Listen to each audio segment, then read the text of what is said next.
Hi, the next few videos are going to cover the last major building block in this module, functions. So what is a function? You've actually already made use of a few functions in this course. Range, int, and input are all examples of functions. Right now, you can just understand them as things that have names and do things. In this lesson, you'll learn how to make your own functions. Okay, why are functions important? Functions allow us to break our programs into smaller parts and make the program easier to understand. When you make your own function, you do so like this. The word def, the name of your function, a pair of parentheses, and a colon, and then some code underneath. Here's an example. It starts with the word def, and it's called greeting.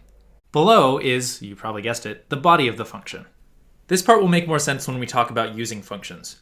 For now, think of greeting as an alias for these two print statements. From this point on, every time you say greeting in your code, what you mean is print hello and print nice to meet you.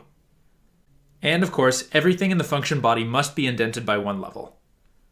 When we define a function, nothing actually happens in the console. At this point, we have merely taught Python how to print a greeting. Now we have to tell Python to do it. We do this by calling the function.